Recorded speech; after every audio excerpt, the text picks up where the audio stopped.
everyone, and welcome back to the Colour Cave, where we like to play with art stuff. My name is Jem, and I'm really excited to be back for a first proper video in quite some time.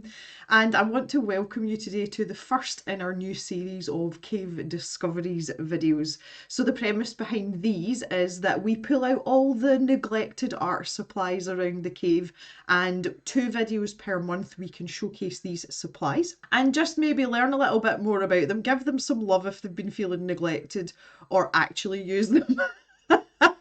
And I know I'm not alone in this, so don't pretend that I am.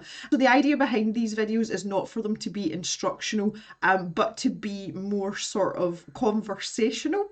So the first video in the format will be introducing the supplies and the specific brands that I have here in the cave, and just showcasing a little bit of the properties of those supplies and what they can do. And then the second video, we are actually going to paint something with them, and we shall repeat the process the following months until we run out of art supplies, which the way things are here in the cave is probably going to be never. I would love it if you guys took this opportunity to really join in the conversation. You know, if one of the supplies is your thing, or you have favourite brands, you know, all those things, to try and sort of generate some sort of dialogue in the comment section of the video would be really, really cool. Because while I have knowledge on a lot of art supplies now, the scope of these videos are limited, obviously, because I will have certain brands or my certain outlook on said product, and if it's something that's not really my wheelhouse, you guys are the people to chime in and provide more information. Let's kick it off for October with number 33, which you guys picked. And I mean, I put a poll up with numbers on it, but you don't know what you're voting for. But you picked number 33, and that is drawing inks. So let's get down to business and have our first cave discovery. Let's get going.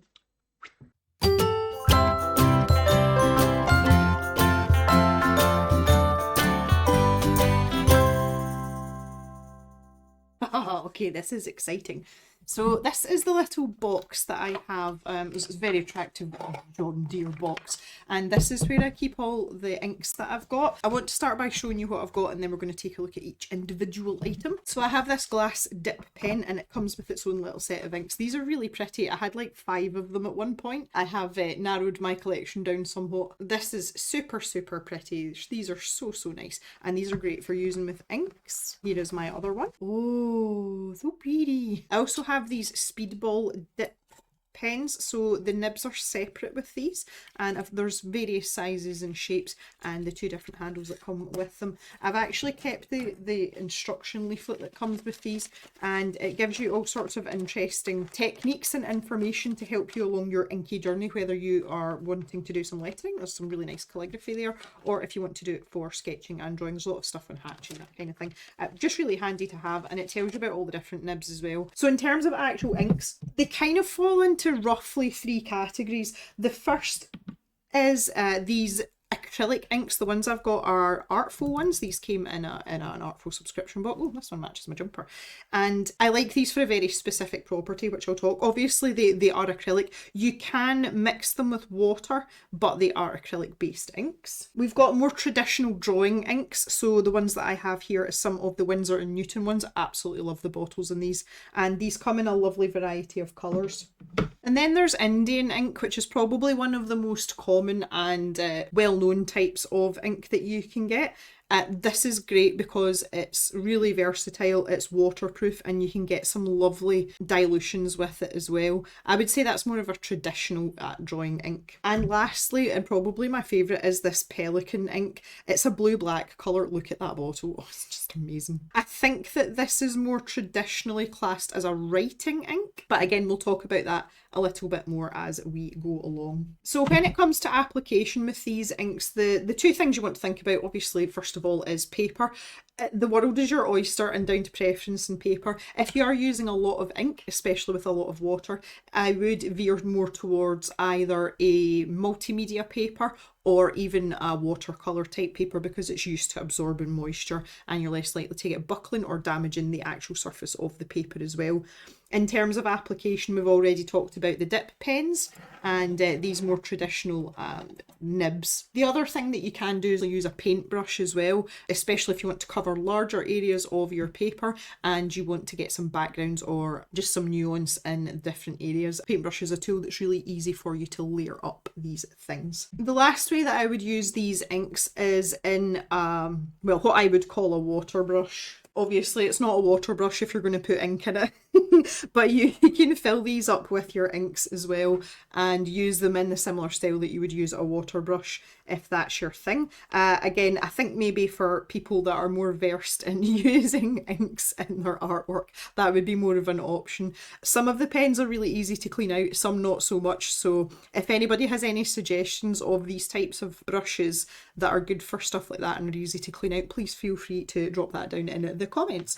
So for the purposes of demonstration today, I have got the Strathmore watercolour paper. This is the 400 series, really easy to get a hold of here in the UK. 300 GSM, acid free. I know that this will behave well with everything, so that's why I chose it. So let's start off with these acrylic inks, and I've started with these for a reason. You can get acrylic inks in pretty much any colour. I really like the Artful ones because of the bottle that they come in, because they have this little dropper. So that gives you a little bit of versatility, especially if you want to mix colours. It's easy to drop out into a palette, that kind of thing. So the benefits of using acrylic ink, the main one is that once this is dry, it doesn't behave like most water-based paints in that you can't disturb it on the paper. If you leave it to dry completely, that's it, it's permanent and it's stuck there. So this is great for base layers, background layers, or parts of an image where you don't want to be able to disturb it, you know, if you're working over the top of it.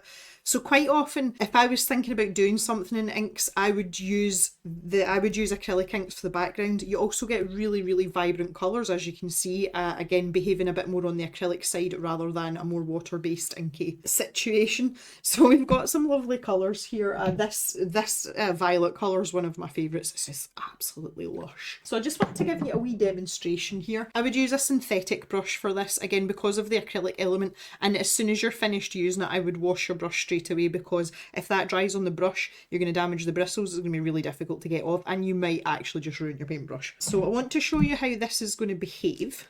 And I'd say I'm going to do this first because I want to give it plenty of time to dry so that I can show you working over the top of it with other ink. If you want to dilute these inks at any point, the easiest way I find to do it is just to use a little pipette. Again, just making sure that when you're finished, you rinse it out properly, because if that sticks in there, you might contaminate your ink if you're going to start mixing with them. These are really handy to have, so you can buy a pack of them on Amazon. They're dirt cheap. I steal them from work, but we don't tell anybody that. Shh. So I just want to dilute this one out a little bit. Oh, that's purple colour. And I'll show you that versus the neat one. The violet's also a really good colour to show you because it shows up really well on the camera. You can see there, that's given me a really nice sort of painterly watercolour type texture. And there's plenty of transparency there as well. And the really nice thing about inks as well is you can layer them up. So nice. I always think it's nicer to have ink in a bottle like this as well, because I can go straight in with a dip pen here if that's what I want to do. The ink started to travel up through these swirls, and it's those swirls round the barrel. If I do that, you can see it there. It's like a sort of twisty pattern, and that acts as the reservoir for you, and you can just start working away with it. Obviously, you can dip that straight into your ink as well if that's what you want to do. I always thought that with these glass dip pens that you might spend a lot of time having to go back and forth, and keep dipping, but that this is a surprisingly good reservoir. These pens work for a reason. And if I just show you there, that's much more concentrated, obviously, because I've dipped straight into the bottle. And you can also fill areas in as well, but you can see that nice lush dark colour, like, oh yeah. And it's substantially more concentrated than what's been going on elsewhere. Again, same rules apply. Although this is glass, it will be much easier to get an acrylic ink off of this than the bristles of your brush, but the same principle applies. You want to clean it off before it dries. It just makes life so much easier. So I usually take the excess off with a rag first, and then I will dip it in water. You can see there's still a little bit of residue in there, but once you've got most of it off like this, you can still see that's got a little bit of a purple tint in it, but you can now wash that with warm water and a little bit of dish detergent, and have quite a good scrub at it, and that will come out. So I've taken off as much as I can, and I've got a little soapy cup just off to the side here, so I'm going to plonk that in, and then obviously I'll scrub it up later when we're finished here. So this is starting to dry now, and you can see all the different incarnations I've gotten already just from this one little squish of ink that I've put out here. The great thing about inks in general is as well, a little bit goes a really, really long way. As long as you keep the lids on properly and keep them out of sunlight, they should last a substantial amount of time. So I just want to show you as well how easy it is to mix some of these as well. Let's pick some colours out. They've got this amazing, it's called Green Deep. Give it a bit of a shake. Ooh, let's grab a little bit of this. So nice. So if we want to mix some colours as well, obviously having these dropper bottles is really, really handy. And let's plop in a little drop of red there, and a little drop of blue. This is Prussian blue. Ooh. It takes a little bit of time to sort of adjust and get to know your supplies, just like with anything else. So, you know, getting the quantities right and things, you'll learn that as you go along. And it's kind of fun to play about with stuff and find things out that way. So I have created what looks like a really deep sort of maroon colour here. Oh, yeah. Now, if we plonk some water in that, you can see how easily that mixed as well. Like there was zero problems mixing that there. But if you want to keep going with it, you know, you can keep adding water and keep adding water, and that's going to give you plenty of options in terms of using it for an artwork, which is obviously a little bit more what we're focused on here at the cave rather than things like lettering. There we go. You've got something a little bit more delicate there as well. But you've got this nice nuance in it as well. You can see where there's patches where it's darker than others. You can deliberately load up your brush with these inks, you know, separately. I'm going to give you a little example, maybe a slightly more advanced technique, but if I dip that edge in there, you can see that soaked up onto my brush, and then if I dip that edge in there, let her rip. Oh, it's so much fun to be had. And this is one of the really nice things about using inks. You're not limited in any way, shape or form. And the more water that you add, the more fluidity you're going to have in your product. So I'm just going to let that dry and see what happens. The other great thing about having a dropper as well is you can just use it directly onto the paper. I mean, like, let's, you know, it's really offensive orange colour. This is like almost luminous. I know it doesn't look it on the camera. And you can do some splishy, splashy, flicky techniques as well, if you're feeling that way inclined. And you can also use a straw. If you want to put ink straight on the paper, you can use a straw and blow down the straw to spread out. It works well with a hairdryer on a low cool setting as well, and that will give you some quite nice patterns. There you go, I've just blown on that. And, you know, you can get this kind of thing on the go as well. So just lots of fun to be had. The other nice properties that you have with these types of inks, and they do vary by brand, but generally speaking, they tend to be quite light fast, and they also dry really quickly as well because they've got that acrylic element in them. I mean, this one here, which was chock full of water, that is more or less dry. I mean, I'd give it another couple of minutes, but we're average temperature in the cave today as well. It's not like it's roasty toasty in here.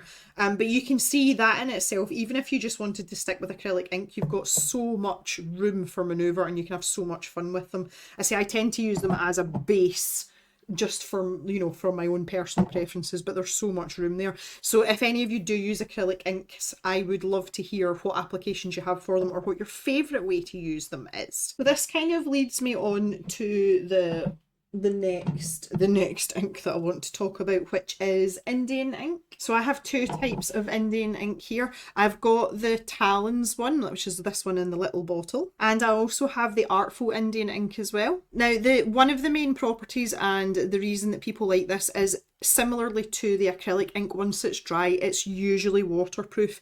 You do get non-waterproof versions, and I do believe that Winsor & Newton do one. I think it's called like Liquid India ink or something like that, but there is like a non-waterproof version which you would use more like a watercolour paint. But generally speaking, these Indian inks, that's what they're known for. Indian ink has been around forever. It's used a lot in Chinese calligraphy and I think probably a lot of the other Asian countries as well. I know Japanese use it a lot as well. That's more of like the traditional route, and I absolutely love Indian ink because the grayscale that you can create with this, it's something special all on its own. It just has its own tone and quality, and we can do exactly the same with this as we've done with the acrylic inks. You can water them down, blah blah blah blah blah. And you do get coloured ones now as well. I've seen quite a lot of blue toned ones. The little Talons one's got like a little sort of straw type applicator on it, which I mean you can use to put things directly on the paper.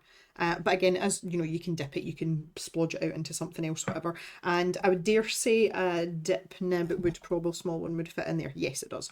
The thing about this ink though is when it's used neat, it is very, very dark. It's black. But the minute you start to add some water to that, you get this absolutely fabulous array of different shades.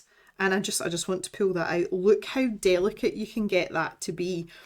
So you can go grayscale from this really, really, really pale colour right through to very, very dark and almost opaque. And see if you're someone that likes doing things with a monochromatic theme, or if you're like me and you like to work in graphite pencil, this is going to be your absolute favourite. Like, it really, really is. And there's just a certain quality to it. I find it very hard to sort of quantify. I can't describe it honestly. Like, you have to try it for yourself. So I'm going to go for a smaller synthetic brush here. So I've put a little bit of water in this, and I just love the sort of sooty colour of it. It's just something that really, really appeals to me. And again, once it's dry, you can layer up. Now, to show you an example of an artwork created with Indian ink, this was in Inktober. This was years ago.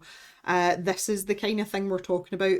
So all I used there was 1 jar of India ink. In fact, it was probably this one actually, and a fine liner just to round out the edges.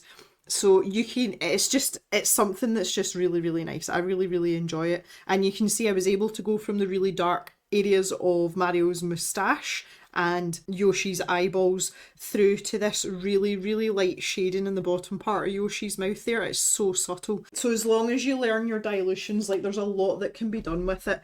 And it's a really nice base layer to have as well. See, if you wanted to add some colour to that with some watercolour and really stylise it, you could do that, because obviously we are waterproof once we are dry. So next we've got the Winsor and Newton drawing inks. These come in a range of, I think there's 26 colours altogether. I do not have all the colours. The colour choices you have for these are absolutely fabulous. And my favourite thing to do with these is just dip a paintbrush straight in and just go. That's a thing for me.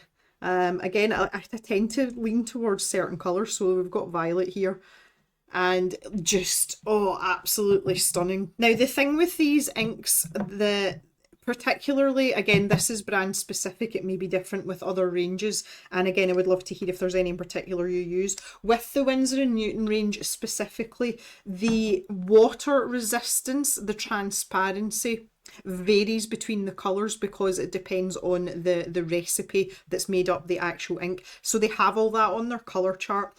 So most of them are water resistant, which means, as the name suggests, if you put something wet over the top of it, it's not going to instantly dissolve and mix in with what you're doing. But if you want to work quite intensively over it, it will start to lift and mix in with what you're doing. So you have to be quite careful in that sense. But on the flip side, obviously, you can use that to your advantage. It allows you to blur areas, it allows you to mix colours and create a smooth transition from a background layer into a subsequent layer. I find that the Winsor & Newton ones are very vibrant. They're incredibly good fun as well. So I'm going to leave this one to dry as well, and I want to show you it compared to the acrylic ink from earlier. Now, Winsor & Newton also have these metallic inks as well, and here is the gold one. I've got the silver one as well. Now, I find that there's a difference between these two, and I just want to show you so that you understand. With the gold one, I feel like it's still metallic, but it leans towards glittery, in my opinion. Whereas with the silver one, it looks like liquid metal. Like, the particles are much, much smaller in the silver, and I don't know how well you can see that, but if I tilt that in the light, can you see you can actually see all the separate particles in the gold one, whereas the silver, it just looks like like a solid sheet of metal, really, doesn't it? But these are great fun as well. Yeah, we've got I just brushed off some of the kind of dried gold from around the lid there, and my purple ink's gone on a wee adventure. So with the gold one, the gold and silver, I tend to use these for finishing touches.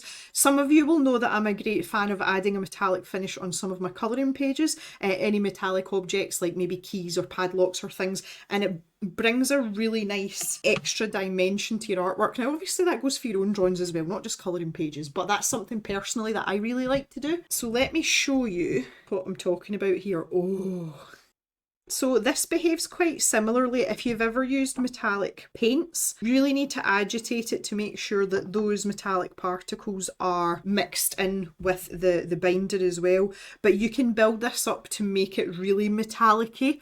Or if you just want more of a shimmer, you can dilute it out a little bit. If I just show you there like that. You know, if you're wanting a sort of less intense look. So it's got a little bit of flexibility. Obviously, you're not going to get like mega coverage unless you really, really layer it up. And that just takes time and making sure that you allow each layer to dry. And when you're going back over it, don't scrub away because this will lift. A bit like we talked about with the different properties of the drawing inks. So I want to show you the silver as well. So you can see how smooth that is in comparison to the gold one, as we discussed earlier. Now, if we put a drop of water in this, again, I'll just demonstrate this for you. We dilute this out. It will give you more of like a greyish tinge here as well, but when you tilt that in the light, you'll still see the metallic element of it. And again, that's something I really like, that it maybe doesn't stand out immediately when you look at a piece of art, but if you catch it, you know, just in the light another way, it kind of like draws you back in because you're like, oh, shiny. And as we all know, shiny is the way forward. And finally, I just want to talk about the Pelikan ink. So the Pelikan 4001 ink, this is actually designed for fountain pens and for writing. Generally speaking, again, brand specific, maybe different, but the Pelikan inks especially, if they're designed for writing implements, they tend to be a bit thinner. And that's to improve the flow because obviously you're going to be continuously using it. So if I just give it a jiggle about there, you can see it is very liquid. And I love this because it's a blue-black colour. So basically it's indigo, which as you all know is one of Gem's favourites apart from green. And this will work really, really well with our dip pens and your glass dip pen as well. But again, I just wanted to show you the actual ink. So this is it neat. This is without any water in it. Can you see the movement there? So it's a bit more what I would call flowy. But the Pelikan ink, it's got a very good reputation. It's very consistent with the flow, and you can see how even that is there. And it just gives this lovely colour. Like I love the colour of this ink, especially when you get stuff like this going on. It's so, so, so good. They do come in different colours. I've seen the pink one. The pink one's really nice as well. And the other thing about this as well, I would say that this ink is water resistant. And again, writing inks tend to vary depending on the particular brand. You can get away with a little bit of water with this, but I wouldn't recommend it, honestly. But I'm going to demonstrate all that. Once all these inks are dry, I'm going to show you that. What I want to do now is just jump over to these speedball nibs to show you a little bit about that. We've already kind of talked about the dip pens. I don't really need to go into much more with that, the glass dip pens, I mean. So I just want to show you some of these nibs. Mine probably aren't in the best shape. If you're a person that uses these, please don't judge me because mine are they're in fairly bad shape, honestly. Not something I use very often at all. Number one, being left-handed seems to be an issue with some of these, especially more like the fountain pen shaped nibs, but also just having a dodgy hand in general. That is the reason I tend not to use inks, because it's very difficult to correct a wobbly hand or a mistake. Doesn't mean that I don't enjoy it though, but when I am using things like that, the safest thing for me to do is to use a fine liner and use a thinner or finer nib than what I'm actually looking for line width wise, and I can build the line up gradually and get it to the thickness I want, and it means if I have a wobble it's easy for me to correct it. Handy tip if you've got problems with your hands. Anyway, so there's two handles here with two different shaped O's in the end. This one is like a donut, so you can see that that indent goes all the way around there, and that is generally for these wider ones that look a little bit like this. So you just see that's like a C shape, and you can just slot that in like this. So this functions like a traditional fountain pen. So I might as well use some of these inks that I've got here. If you want super fine lines, you've got it. Once you get your flow going, and that's you're off, great for hatching.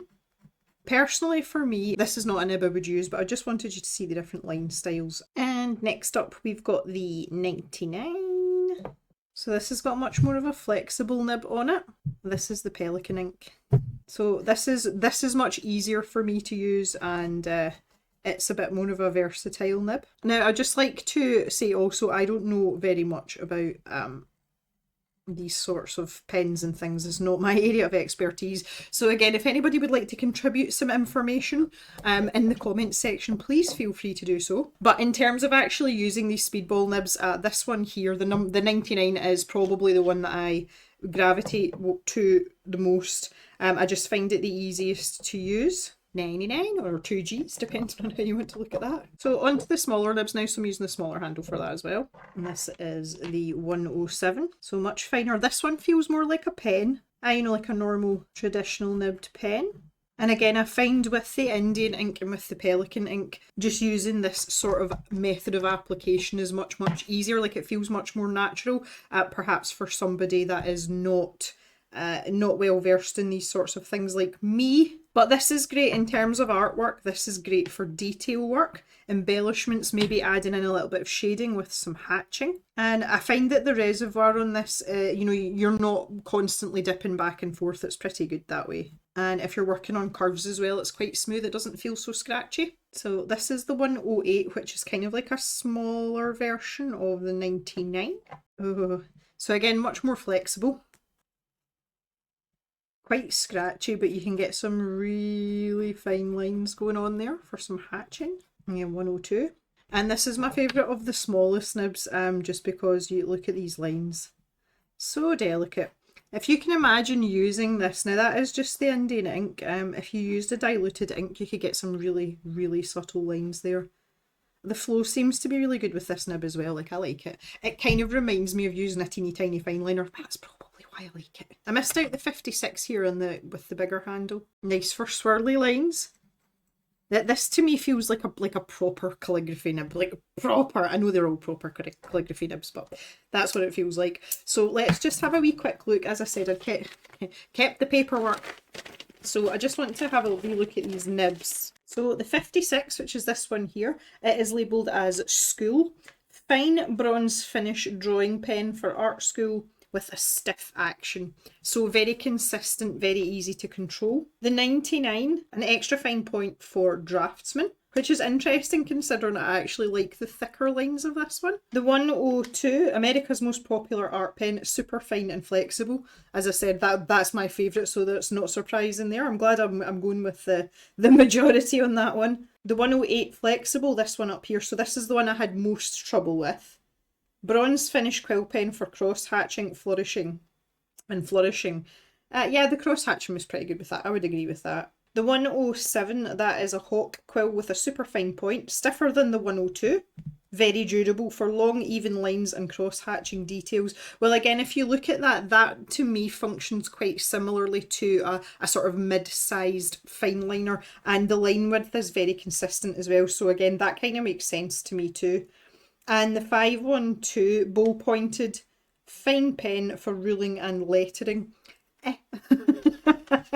Okay, so there you go. There's the information from the sheet. Yeah, so you can see, like, this is a lot of fun. See, even just this sort of discovery process, again, which this very much is for me, because, as I say, the way that I would use inks, I'm quite kind of set in my ways now. I've been doing this a long time, and ink's quite a sort of dangerous territory for me, generally speaking.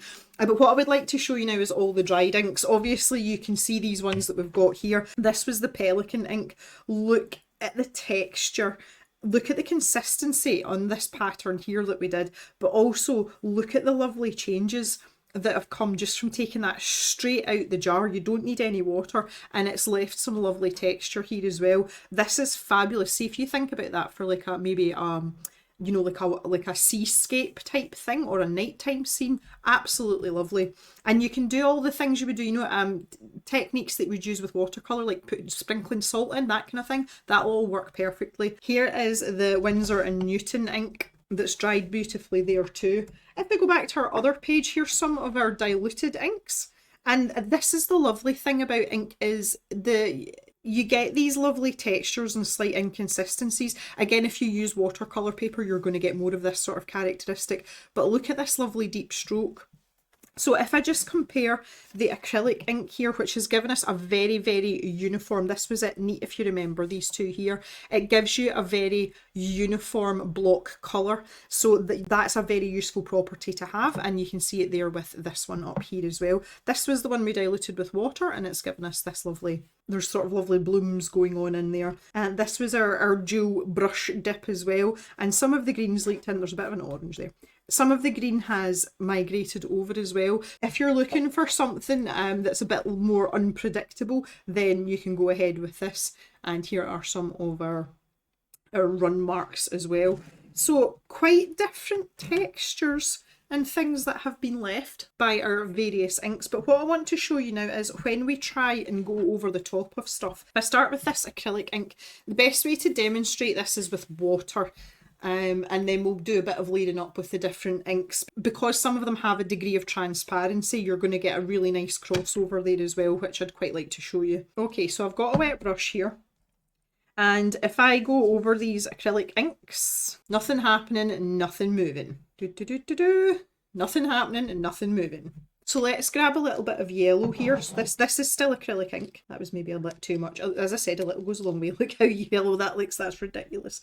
But if I pick up a little bit of that, that's a damp brush, so it will dilute a little bit. But if I pop that over the top, you know, the transparency is really good for that. And that can bring a lot of interest and bring another dimension to your artwork as well. And you can do this fully confidently over these acrylic inks without worrying about what's going to happen underneath. If I switch over to, so again, just water on my brush here, nothing else. With the Indian ink, with the diluted version, there is a little bit of pull, but it's not much. That has tinted the paper very slightly, and I know that's very, very subtle. I think you might just be able to see it, but that is mostly water. There's very little of that pigment coming up. And again, if I go across what's going on here, no hassle at all. Now, let's see what happens when we do this with the Winsor and Newton inks. So I'm deliberately going to go into this dark patch here, but you can see straight away that's picking up the colour from underneath. It's actually lifting the colour, so you can lift that like you would with watercolour. But also as well, it means you can re-wet and you can drop other colours in as well. So for example, even if I wanted to get a little bit funky, I could grab some of this silver, which you can see still absolutely marvellous, and I could just plonk that in there. And it'll spread itself out, it'll do its thing. But can you see the difference between the likes of this and this? Huge difference in the movability of what's been put down on the paper. And I'm really curious to try this with the Pelican ink because I've never done this before, so we will be learning about this at the same time. Oh yes, we're moving. We're moving. On that concentrated area, that's lifted fairly quickly. This is what I thought would happen. I didn't think it would water resistant at all, honestly. So again though, look at that though, that's still maintaining, it's not completely dissolving, like there is a level of resist there, but it's keeping its original shape. So I wonder what would happen if we like really go for it, if I just like dump some water on it, because why not, we're here anyway.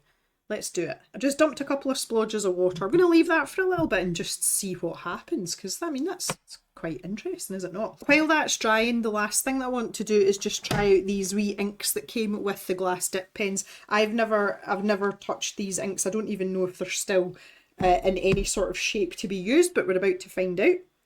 There's no labels. Oh, this looks purple. I thought it was pink. This looks purple. I think we've had enough purple. This one looks very transparent, like, and I can almost see through the bottle, and it looks like a kind of fuchsia colour. Oh, this is going to end badly. Oh, it's metallic. Right, okay. I'm pretty sure everyone has a relative somewhere that wears that shade of lipstick. You all know what I'm talking about. I might want to give this a bit of a shade. Let me get a fresh paintbrush for this. Oh, this is exciting. Whoa. Well, okay then. Look at that bad boy. It's quite transparent as expected. I think they must all be like that. We've got a blue one here. Yeah, the blue one's the same as well.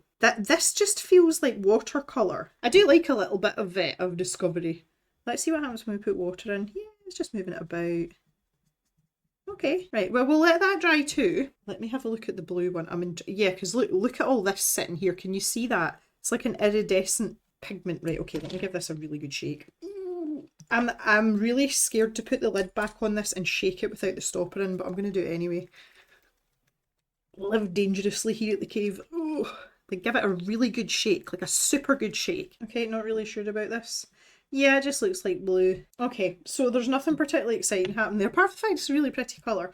I would imagine that these will not be water resistant. Right, I'm going to give these a minute to dry and then we'll see what we can do with these two that I've just put in. Alright, so I've been and washed my hands. The cheaper inks that we've been using stain. I've got a blue and pink finger, but that's okay, at least we know now. So a couple of interesting things have happened here. This has taken away quite a lot of the colour of the ink. You can see outside where I've splodged the water, but it has still left that pattern there. I absolutely love this. Like, I actually want to use this in a drawing now. The surprising aspect is that these two that have come from the little bottles that we were just looking at, they do have a pearlescent element to them.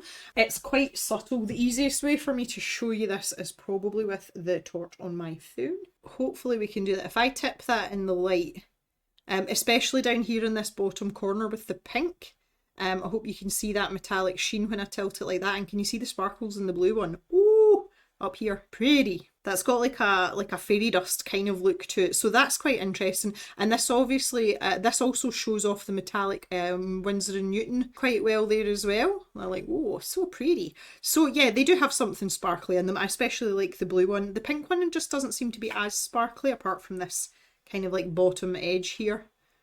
But there you go. So that was a little today I learned for me as well. So finally, just before we wrap this video up, I want to try and put water over the top of these two here and see what happens. Bearing in mind we now know that they stain, I don't think we're going to lose all the colour.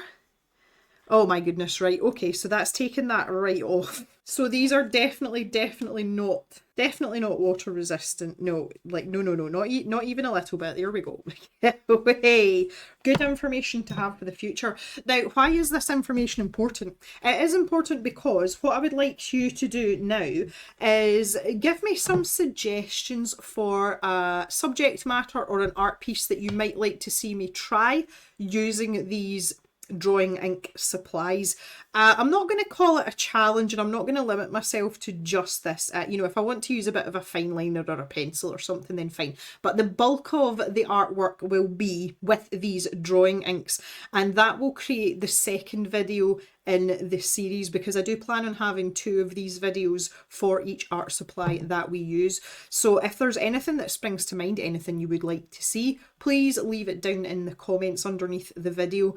And if we've got a lot of suggestions, I might do a wee bit of a poll and see what the preferences are. So we've got quite a lot to play with here. We've got the acrylic inks that are going to stay put. We've got some different colours as well, and we've also got this option of mixing the colours, and we've got a bit of sparkle too, teamed with being able to use the speedball nibs to create some detail or some hatching, and also the glass dip pen as well if we feel like we want to get a little bit fancy. So I hope you've enjoyed this video today. I've had a great time because this is the first proper video I've filmed in ages. I've had an absolute whale of a time, and I've made a really good mess into the bargain. That's how you know it's going to be a good video. See when there's a lot of mess to clean up afterwards. And I hope that this is enjoyable enough that we continue this as a series with some of the other supplies that are lurking away gathering dust in the corners of the cave. So that is it for today, guys. I want to thank you so much for watching. Thanks for coming and hanging out, and I will see you back in the cave really soon, probably for a live stream. Have a great day, everyone. Bye bye for now.